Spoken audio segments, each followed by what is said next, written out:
yaghurrannakum billahil ghurur. Kamu jangan tertipu dengan kehidupan dunia.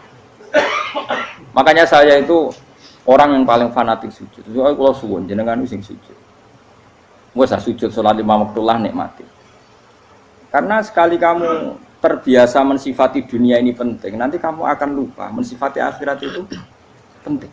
Dan itu awal kamu tergelincir dari ansawa isabil, dari jalan yang benar. Makanya tadi pepatahnya orang sufi apa? Anna sunyamun wa idza matu indah. Manusia itu tidur, kalau mati baru. Terus contoh kedua begini. Kenapa Allah begitu murka ketika orang tidak mengerti hak-haknya Allah?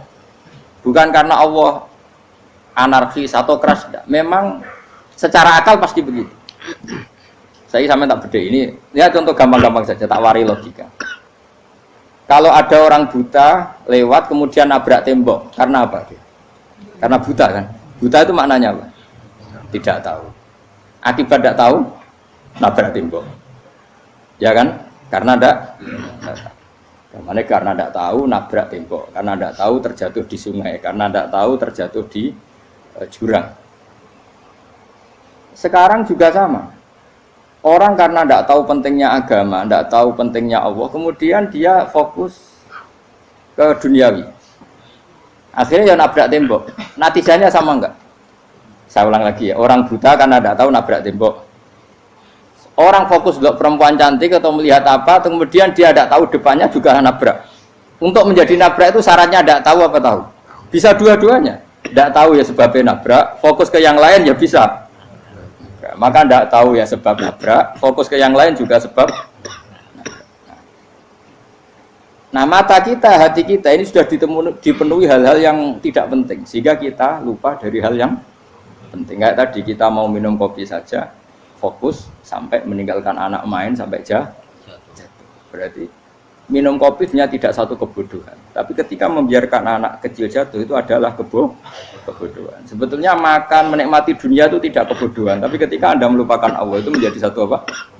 Kebodohan. Ini disebut kamu jangan terlena oleh kehidupan apa? Dunia. Nah kenapa terlena? Itu kakean delok. Mulane Nabi itu ora tau delok dunia. Nabi saya ini tak latih gitu di wali, tapi mukadimah. Kulon itu belum pernah delok. Saya pernah punya kakak wakil bupati, punya teman gubernur banyak tuh. Kalau delok susu rawani, mereka khawatir seneng. Nabi itu pernah, Nabi itu jenenge manusia, pernah lewat itu. Kemudian tonggo-tonggone Nabi kebetulan pas pulang bawa unta-unta banyak. Itu Nabi melihat mungkin 0, sekian detik. Itu dilori pangeran. La tamuddanna ainaika ila ma matta'na bihi azwajam minhum zahratal hayatid.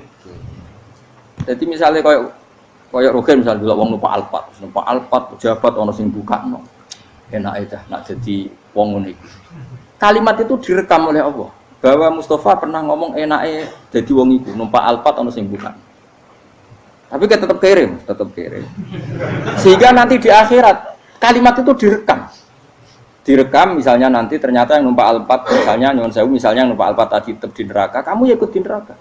Karena dia menikmati Alphard lali akhirat, kowe yo ngangen-angen kepengen seperti itu. Maka poinnya sama. Kalau pun rokok bareng. Terus ada orang sujud di musola, melarat sujud. Kowe gak pernah enake dadi wong iku. Padahal sujud itu yang menjadi orang masuk surga. Terus kowe ditakoki ning akhirat. Kowe tahu angen-angen dadi wong sujud mboten nate. Tapi kowe tahu angen-angen mewah nate. Yes, seneng kono kira-kira gitu. Lha iku latara undal pas kowe roh ilmu yakin pas wae mlebu neraka. Iki mulane tak ajari dini kiat-kiat supaya kira mlebu. Makanya latih melihat dunia gue juga kesuwen. Misalnya di konco jadi pejabat. Kalau nanti di keluarga pejabat sampai sekarang pun saya sering punya teman. Buat nanti kalau melihat bahwa dia pejabat. Karena saya takut dosa. Saya melihat dia seorang mukmin yang sujud, yang sholat. Saya bodoh sekali kalau melihat dia pejabat. Karena itu tidak ada artinya di akhirat. Saya sampai sekarang yang saya melihat presiden orang yang mukmin, sehingga saya harus hormat. Saya melihat bupati orang yang mukmin, sehingga saya harus hormat. Melihat sampean ini wong sing mukmin, malah gue jalalan barang ini sudah mukmin plus. Jadi rasa tiga kartu pinter gue jalalan. Jalalan budal bisa gaya bisa. Budal lu rano mana nih? Oh, anu gak angger wong iso maca kitab apa? Gundul. Jos lah. Jadi saya ulang lagi ya. Makanya saya itu nanti kalau sampean alim sudah kayak saya, itu pasti nggak kagum sama sahabat. Sahabat itu, apalagi Rasulullah ya tentu. Sahabat dulu aja yang gampang ditiru. Sayyidina Umar ketika ditusuk oleh siapa? Abu Lu'lu' siapa? Al-Majusi. Abu Lu'lu' itu seorang Majusi. Dan Umar itu orang pendendam. Dia orang pendendam. Tapi tentu karena dia orang baik, ya pendendamnya hal-hal yang baik. Coba kalau kamu ditusuk orang itu dendam nggak? Kira-kira sebagai manusia kan dendam. Itu tanyanya begini sama yang ya taruh sekarang orang dekatnya. Yang bunuh saya tadi siapa? Oh itu Abu Lu'lu' Al-Majusi, Hulamul Muhirah. Dia budaknya Muhirah. Majusi, iya ya Umar. Dia sudah mau mati.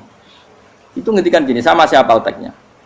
Alhamdulillahilladzi lam yaj'al maniyati biyadi rajulin sajadalaka sajdah yuhajuni biha yaumal qiyamah. Ya Allah, terima kasih sekali ya Allah. Engkau mentakdirkan saya dibunuh oleh orang yang nggak pernah sujud. Kalau saja dia pernah sujud, maka dia berhak menuntut saya dengan sujudnya untuk masuk surga. Artinya gini, kalau dia ditusuk orang yang pernah sujud, misalnya Sayyidina Umar kok ditusuk oleh Ruhin, kemudian Umar masuk Ruhin masuk neraka, aku tetap pedih Gusti. Isowai sujudnya dia menjadikan nggak berhak masuk neraka. Artinya Umar sangat hormatnya pada sujud itu dia nggak berani. Jadi kira-kira kok Umar sujud kue, itu kira-kira rawani maksud anak kue melebu neraka. Piye-piye di kekuatan sujud yang mempotensikan tetap dia masuk surga. Makanya dia seneng, dendamnya kesampaian. Syukur lah, nak sing mateni aku ora tau sujud. Jadi tak patut nang neraka langsung bludeng ngene kira-kira gitu. Saking hormatnya ambek sing jenenge sujud. Tapi kita sekarang enggak. Rawong ning musala sujud, ya jeneng wong nganggur. Otak kita ini sudah PKI lah kamu. PKI halus. PKI yang tanpa kartu, paham? Makanya Allah kalau muji sujud, enggak sampean tak latih supaya baca Quran yang benar. Kayak apa Allah bikin Ka'bah? Kayak apa mulianya Ka'bah? Itu dibikin Allah untuk apa? Lil akifina wa satusai warrukais sujud, dan untuk orang-orang rukuk dan sujud. Ketika Allah menurunkan rezeki di bumi dan di langit, itu perhitungannya Allah masih itu asli. Rabbana liyuqimus shalah faj'al afidatan minan nas tahwi ilaihim warzuqhum minas sama. Gusti, ben nak sujud ku kuat. Piye-piye menungso nak ramangan ra kuat. Nak is kuat dia tenaga yo ben sujud. Liyuqimus shalah. Ketika Allah muji orang baik, atta ibunal abidunal hamidunas saihuna satrusé arraqiunas sajid. Yang rukuk yang sujud. Karena tadi ketika nanti Anda di akhirat, kenangan terbaik Anda di dunia itu hanya sujud. Liane itu coba misalnya kena akhirat terus video disetel sih. Pas kongkoi-kongkoi ini perapatan. Bariku nglamunem disetel. Beda di pegawai negeri. Ngayal gajinya sakmene, engko sakmene gue wayo. Wan terus rekam kabeh. Oh rai sini-sini wong. Terus tokoh idola sing duwe wae sing tumpakane Alphard di sekretaris saya. Iku mbok neng utakem iku berpuluh-puluh tahun. Dan itu jumlahnya poinnya misalnya 100.000. Bareng idol anak Kanjeng Nabi mau 10%, cuma gayanya mau coba sholawat. Tapi sebetulnya agak tahu bayang no ini miskinan Mbak Amit nih miskinan. Gayanya mau coba sholawat tapi uteknya orang tahu kepengen melarat koyok. Itu direkam. Makanya dari Habib-Habib sing alim-alim niku almar'u ma'aman ahabba hada targhib wa tarhib. Kita ini kan sering dimotivasi mubalig. Mubalig itu kan saya naik dewi nak ngomong. Harus pokoknya seneng Nabi swarga. Dari Habib-Habib sing alim nak ngritik, masalahnya dawe mu almar'u ma'aman ahabba. Wong dibarno wong sing diseneng. Apa kamu bisa menjamin seneng Nabi saudure seneng wong-wong itu? Jangan-jangan kita lebih berkeinginan seperti orang tertentu yang kaya raya, yang terkenal, yang hebat. Meskipun kowe oleh sana muni seneng Kanjeng Nabi. Jangan-jangan status cinta kita terbukti ke orang itu. Iya toh, misalnya gambarnya pasang neng kamar, wah, partai, uang, kuasa. Terus kue nyumbang masjid nyuwun sewu mau 50.000, tapi bareng nyumbang untuk kemenangan orang itu 10 juta. Nyebut uang itu satu hari 100 kali, nyebut Nabi pendak sholat. Bareng dihitung, dipoling mbek malaikat, disurvei buat dipoling orang pokoknya. Dengan cara begini status senangnya orang ini ke siapa? Ya, ono pengajian sholawatan nyumbang 50.000, nanggo pemenangan 1 juta. Diundang hayya ala sholah mlaku ngenteni komat. Tapi nak diundang acara kampanye teko ngarep sedurunge 2 jam. Dari sekian di polling, terus kadar cintamu ke siapa coba? Dari sekian indikator misal cara polling. Jangan-jangan diputuskan lebih seneng ke itu. Ya sudah almarhum aman. Apa? Makanya kata orang-orang alim almarhum apa? Orang itu terserah disenangi. Masalahnya kita tidak ada jaminan lebih seneng Nabi. Ya orang ada jaminan. Saya aman misalnya. Hitung dewi-dewi. Rasa menang terus kok begitu. So wis kadung terus. So wis kadung. Makanya Sufyan Ats-Tsauri itu dadi wali ku mangsa mergo ibadah akeh mboten. Sufyan Ats-Tsauri gurunya Imam Syafi'i. Dadi wali ku sederhana. Sama tak ceritane orang-orang jadi wali dengan cara yang sederhana. Tapi kan niru copy paste ya, artinya orang apa ya, KW lah. Kalau niru gak apa-apa, tapi KW kebaikan. Sufyan Ats-Tsauri itu ditanya, kenapa kamu sedekat itu sama Allah dan Anda keramat? Jadi resepnya mengenai itu. Saya itu belum pernah ke masjid nunggu adzan. Paling gak setengah jam, 1 jam sebelum adzan itu saya sudah ada ke masjid. Ditanya, kenapa begitu? Ketoknya kok kawula sing elek, moro ngenteni diceluk. Terus ngerti nak waya yak mono iku Allah nyeluk. Misalnya saya punya cah dalem atau saya punya karyawan, tiap jam 8 itu buka toko. Nah, bayangno itu juga. Saya punya karyawan tiap jam 8 tugasnya buka. Selalu buka tokonya ngenteni tak panggil. Hen Rohen, toko buka. Siap. Tapi besok yang ngono lagi, Hen jam 8 buka. Siap. Tiap hari gitu, kira-kira kendaraan karyawan itu goblok apa sopan? Kira-kira gak jawab deh. Goblok kritik jauh. Nah, Sufyan Ats-Tsauri tidak mau gitu. Wis ngerti nak Allah yang mono wayahe manggil. Dadi ya kerja malu wis ning kono. Dadi nak Allah hayya ala sholam pun Gusti. Hayya ala sholam pun penting mriki. Iku sudah dadi wali. Oh, iku saya buat tiru tapi KW lho. Gak masalah, tapi ini kan resep no. Lho mangkel lo gak kira-kira. Ono karyawan tiap jam 8 kon buka toko. Selalu marane ngenteni di panggil. Jadi wali dulu tuh punya cara muamalah sama Allah tuh luar biasa. Ya ora usah mbok tiru terus kemen dadi wali wis ra iso kadung salah. Biasa wae. Aku lah nganti saiki ya biasa wae. Aku mau masjid ngenteni mekumat ya biasa wae. Tapi aku kan iso dadi wali lewat jalur liya lah aku ya. Jalurku kan akeh. Mulang ya mari wali, sabar ning coba ya mari wali. Jane ana jalur fikir ya mari wali. Tapi kan loro, fikir loro. Jadi Imam Adil ya wali, di bojo judes itu wali, masyhur. Ana wali ku barokah di bojo judes. Iku ya jalur dadi wali. Wah lebih ngeri lagi. Ngeri tenan nganti ning akhirat dijak wedi.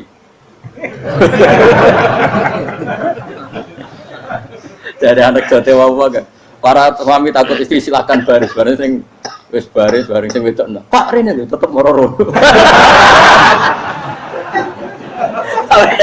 Wong wedi bojo kegawangan ini akhirat bahaya, you know. Yes. Bahaya wedi bojo nganti kegawan apa? Teng akhirat. Masyhur jadi cerita-cerita wali wis. Ya saya ulang lagi ya. Latih, meskipun dari kecil latih. Makanya kamu tahu kenapa Quran itu kalau ngendikan sujud kayak gitu spesial. Balillah fa'bud wa kum minas syakirin. Jadi meskipun kita di dunia umumnya orang saya makan, saya minum. Saya juga punya istri, punya keluarga, punya apa. Tapi saya belum pernah melihat anak saya itu sebagai anak saya. Saya kalau melihat anak saya ini teman sujud saya, nanti yang meneruskan sujud saya. Saya tenan kulon bolak-balik ditanya istri saya dan agak-agak marah. Gus Pak, kenapa kamu hormat sama anak sampai gitu? Kalau nanti manja gimana? Kalau terlalu manja, saya bilang itu udah anak saya. Itu nanti yang meneruskan sujud saya, meneruskan rukuk saya. Saya nanti pasti mati dan saya butuh di bumi selalu ada yang sujud sama Allah. Dan itu yang paling dalam otoritas saya itu anak saya. Orang lain itu enggak dalam otoritas saya.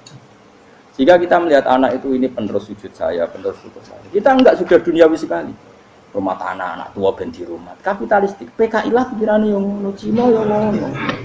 Wong fasek-fasek ning dalan yang ngono. Kowe nggawa jalalan ngalor itu percaya ngono. Jadi dulu itu kalau para nabi donga fahab li milladunka waliya yarithuni wa yarithu min ali Yakub, seorang turunan yang meneruskan tradisi sujud, tradisi. Sehingga Ulama-ulama dulu kalau ndongakno anake ya min ahli sujud, wa min ahli Quran, wa min ahli sunnah napa? Enggak apa-apa kowe seneng donya gak apa-apa. Ora usah tak warai wis seneng dhisik. Paham? Dadi iki ora usah. Ora usah cara Gus Bak ra apa-apa. Ora usah tak arani ra apa-apa wis mbok lakoni. Makanya pulau suwun sangat. Sujud itu luar biasa. Nanti kamu di akhirat kenangan terbaik Anda di dunia adalah pernah apa? Sujud. Bayangkan kalau itu jadi orientasi Anda. Anda berpolitik, cek melok partai Gerindra, cek Golkar, cek PDI supaya jadi penyuara sujud tidak dilarang di Indonesia karena umat Islam mayoritas. Saking mayoritasnya sampai pejabat rasolatnya rawani. Beberapa pejabat rasolat bakal dipilih. Itu berarti kamu berpolitik niat bikin satu pressure supaya standar orang benar adalah sing nopo sujud itu ya benar. Kok yang kaya kerja biar bisa beli tanah untuk masjid. Yang orang miskin ikut menopang supaya masjid itu berdiri. Semuanya orientasinya menuju apa? Sujud. Jadi tidak sujud itu harus jadi wong khusuk sing goblok terus sujud terus. Tahu-tahu negara dikuasai komunis misalnya. Terus akhirnya sujud gila. Termasuk menciptakan satu suasana Islami di negara ini juga berarti menciptakan keberlangsungan sujud. Karena dengan suasana Islami berarti sujud tidak dilarang bahkan dianjurkan dan sebagainya. Ini penting saya katakan karena kalau tidak diingatkan ruwet. Nabi itu pernah punya anak dalam. Anak dalam itu setelah mau boyong terus santri itu ditanya, kamu minta apa sama saya? Ya Rasulullah kasih waktu 1-2 hari mau saya pikir. Karena yang menanyakan orang yang sayyidul awalin wal akhirin setelah sekian 2 hari, minta apa kamu? Jalur Anda gak tanggung-tanggung. As'aluka murafaqataka fil jannah. Saya minta jadi temanmu di surga. Oh Nabi kaget tuh. Kok kalian diwarai wong? Mboten nanti sing marahi. Kok nang kowe diwarai wong ndak ada ya. Terus. Kenapa kamu minta itu? Kata tadi, kalau saya minta dunia itu nanti zailah. Dunia itu pasti hilang, faniyah pasti hilang. Maka yang abadi adalah saya jadi temanmu di surga. Tapi apa kata Rasulullah jawab? Fa'inni ala nafsika bikasrotis sujud. Ya sudah kamu bantu saya, kamu memperbanyak sujud. Kayak apa? Nabi pun mintanya fa'inni ala nafsika bikasrotis sujud. Saya bantu untuk menolong diri kamu memperbanyak apa? Sujud. Makanya di pertama surat turun itu ada wasjud. Kamu bersujud dan kemudian mendekatlah kepada Allah. Tapi sekarang enggak. Karena kita kena hijab duniawi, mitra penting, semuanya penting dan semuanya penting itu makna di hati kamu adalah hadun. Bahkan ngidolakno kiai perkara hadun nafsu, kowe nak dadi kiai gede. Wah, teko ditolak Al-Badru. Wale napu widato MC ne muni Saiful Fadilah wal Karomah, mbah sauni-unine MC. Bare kudu disangoni dihormat. Tekan muji ulama wae dari segi dun. Ya, bare iso wayo akeh macam-macam. Utek nek selek, tekan muji ulama wis dari segi. Makanya saya ini termasuk ulama, kalau nanti saya ngebis biasa. Kalau jarang kerso di panggungnya, seneng dulu. Supaya semua ulama udah dipandang secara apa? Dunia. Saya sampai sekarang ngedus anak kulo biasa. Teng pasar gitu biasa. Kulo marung teng pasar mangan gitu biasa. Nak seneng kulo ben atas nama wong alim karena apa? Kalau kita terlalu menikmati dunia, lama-lama orang seneng ulama juga dari sisi dunia. Keren, tadi kiai teko disualami dicucupi munggah. Ya enggak apa-apa itu enggak dosa sebenarnya, tapi takut saya utek elek-elek ini ngejolakno perkara duniawi, show-nya itu lho, Pak. Jadi ngene tak pikir teko ngaji bar wis warmu paham karemu ora karep. Mulan ngarep ra ngaji karemu. Mesti rugi kowe ya, aku tenang ae aku. Ben orang itu latihan ikhlas, napa? Latihan. Kulo kadang gitu protes be tiang-tiang.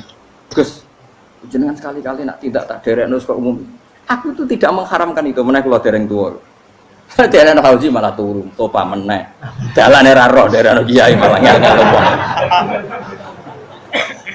Ngurusin tahu tak kon derekno ning kota, tak kon sepeda motor kan terno ning gone Malibu. Dalane ora roh, malah yo nerang. Lha kene dalan akhirat ora roh donya ra roh. Lah tak koyo wong ijo urip. Dalan dunia ora roh, dalan akhirat ora mbok roh iku apa. Repot. Jadi kenapa saya ndak mau, bukannya menolak. Saya senang kalau kiai-kiai terhormat, senang sekali. Saya senang kalau ada ulama dihormati karena supaya jadi tradisi ulama itu terhormat. Tapi jangan semua ulama mau dihormati. Nanti lama-lama jadi siklus tekan mencintai kiai saja karena fasilitas. Kowe seneng dadi imam masjid akbar, masjid Istiqlal, imam besar. Seneng mergo kenal presiden, datang dikawal. Seneng dadi sugih, wah keren salat ngarepe Ka'bah, teko dikawal askar. Ya kalau seneng karena itu kan berarti menjadi dunia. Itu sirinya kenapa Rasulullah ketika ba'da Fathi Mekah sudah menguasai Mekah, sudah naklukkan Mekah Madinah. Nabi itu satu hari terbiasa mau sarapan saja kadang nggak ada yang dimakan. Tanya ya Aisyah, apa saya bisa sarapan? Enggak ya Rasulullah. Ya sudah saya tak puasa. Supaya tetap terkontrol bahwa umatnya mencintai beliau bukan karena kebesaran. Itu Rasul. Itu setelah periode Mekah loh. Jangan kira itu periode Medina. Apa? Itu periode apa? Medina loh. Periode yang setelah Nabi punya segala. Tapi Nabi tetap seperti itu. Kenangannya Aisyah sebagai istrinya apa coba? Dia cantik sekali. Aku tahu jajal turu ngarepe Nabi terlentang. Ya Nabi tetap sholat. Nah beliau sujud sikilku tak ingkretno. Nah beliau ngadeg tak lonjoro meneh. Jadi Aisyah wa ana muqtaridotun bene adi turu terlentang. Jadi cara ya sudah terlentang. Wong Nabi nak sholat suwi dia tetap sholat. Tapi di bojo ayu orang ora sholat.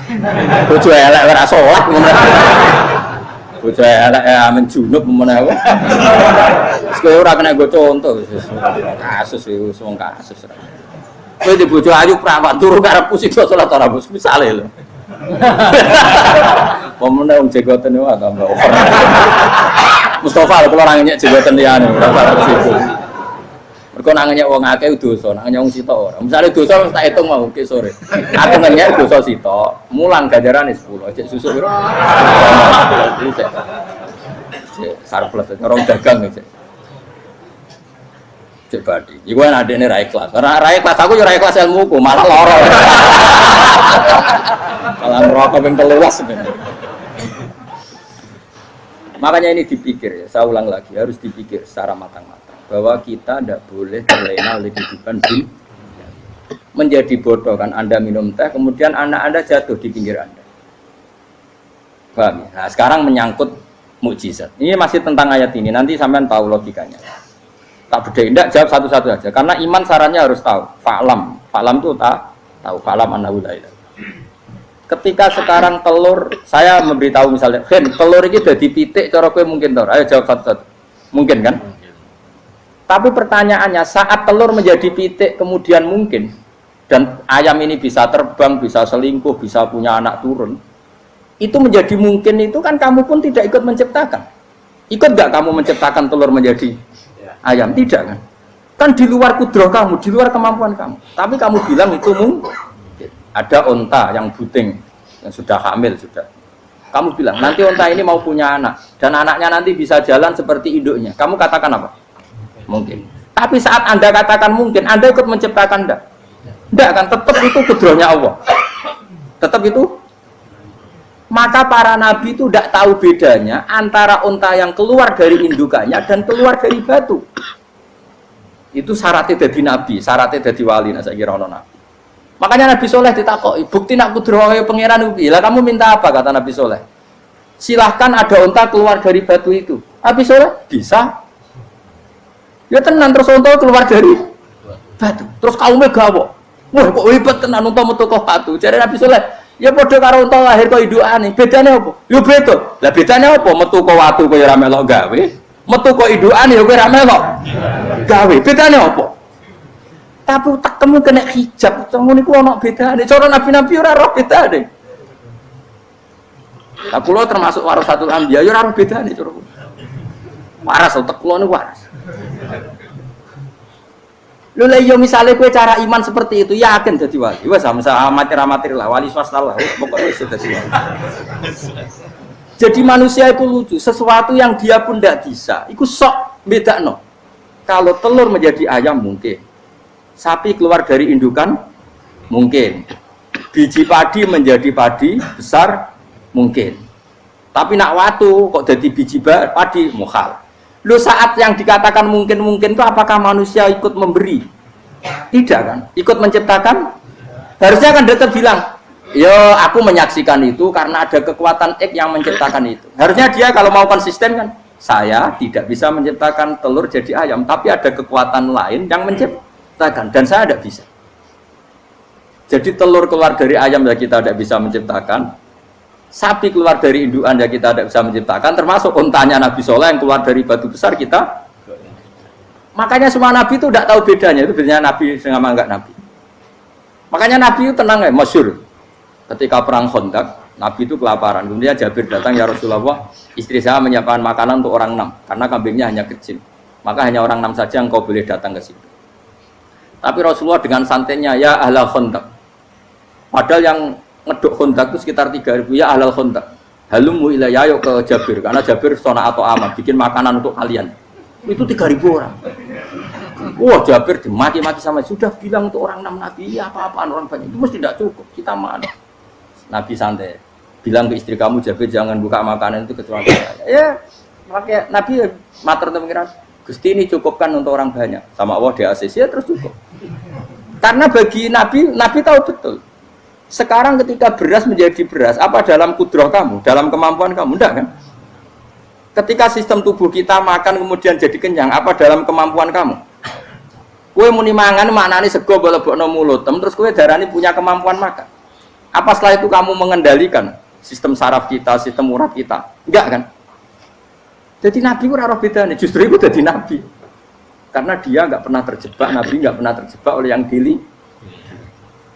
Makanya cara pangeran wa ma min dabatin fil ardi wala ta'iri yatiru bi janahihi illa umamun amsalukum. Ketika orang kafir minta bukti kudrohe Allah iku apa? Kanjeng Nabi didono manuk. Lah manuk terbang bukti kudrohe Allah. Ya biasa mat manuk terbang, wis suwe nak manuk terbang. Bukti kudrohe ning ndi?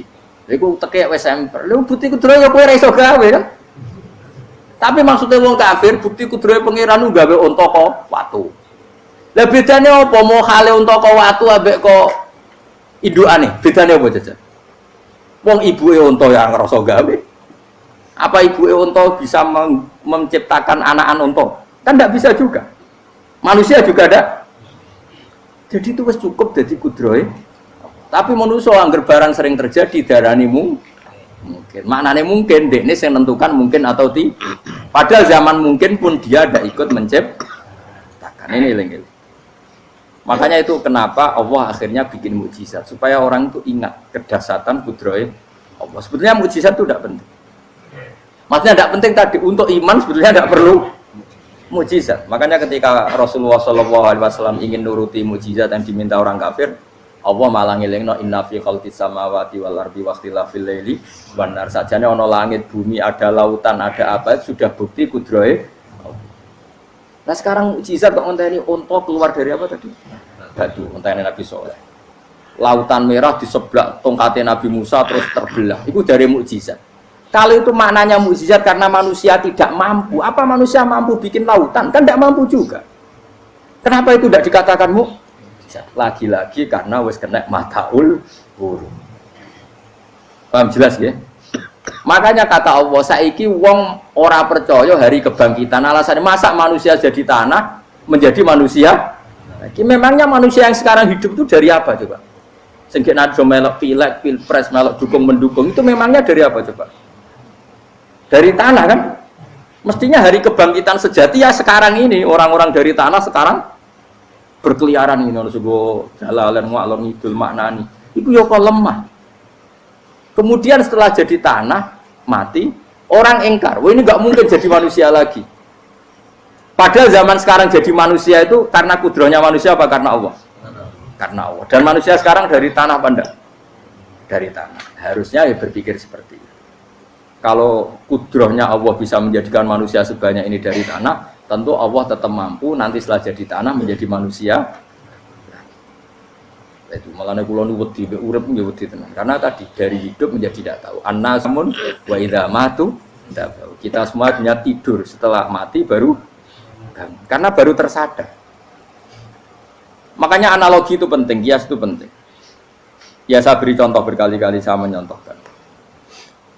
Sampean tak warai hujah ulama. Nanti pasti sampean taslim itu pasti nyerah. Kalau kamu disebut jeleknya oleh orang lain, kamu mangkel enggak? mangkel kan. Itu Imam Ghazali gini, kamu tak kasih resep supaya kalau ada orang mengingatkan kejelekan kamu itu tidak mangkel. Apa itu resepnya? Misalnya gini, di baju saya ini, inna fi thawbika akroban wa hayatan. Di baju kamu itu ada kalajengking yang berbisa atau ada ular yang berbisa. Ada orang mengingatkan itu. Kamu terima kasih apa enggak? Terima kasih. Karena ada sesuatu yang bahaya di diri kamu, diingatkan, dan karena diingatkan itu Anda terus bisa menghilangkan sesuatu yang bahaya tadi. Sekarang kamu punya sifat hasud, sifat dengki, sifat riya, sifat-sifat yang buruk. Itu sesuatu yang mencelakakan kamu di akhirat. Kemudian ada orang mengingatkan itu, harusnya kan kamu matur nuwun karena sifat yang buruk kamu diingatkan, kemudian kamu berusaha wong diingatkan ada kalajengking yang hanya madorot di badan kamu saja kamu terima kasih. Ini diingatkan ada hasud dengki yang madorotnya dunia akhir, kamu tidak terima kasih. Jadi itu ulama dulu. Jadi kalau bikin hujah itu gampang sekali. Jika ulama dulu kalau berdebat kemudian diingatkan temannya, kalau dia salah misalnya, itu ya tenang saja. Karena mereka cukup punya akal, punya analogi untuk nganggap itu biasa. Kayak diingatkan ada kalajengking di tubuh kamu. Kamu matur nuwun nggak sama ingatkan? Tadi saya ngaji sore, ngaji di sini cerita. Kila itu Imam Ahmad. Itu mudah mereka iman sama Allah dan Rasul. Maka yu'minu billahi wal yaumil akhir falyukrim apa? Jaru. Kalau kamu iman sama Allah dan Rasul maka muliakan tetangga. Itu ada seorang ulama dipanggil tetangganya, ayo ke rumah saya. Setelah sampai, dah pulang saya tidak jadi butuh. Sampai di rumahnya dipanggil lagi. Ke situ lagi, dah pulang lagi saya sampai 3 kali. Itu si ulamanya senyum-senyum santai. Ketika pemuda tadi insaf dan minta maaf, kenapa Pak Ulama kamu kok tenang saja? Jawabannya enggak. Kata Rasulullah, saya disuruh hormat tetangga. Saya senang sekali bisa melakukan perintah Rasulullah.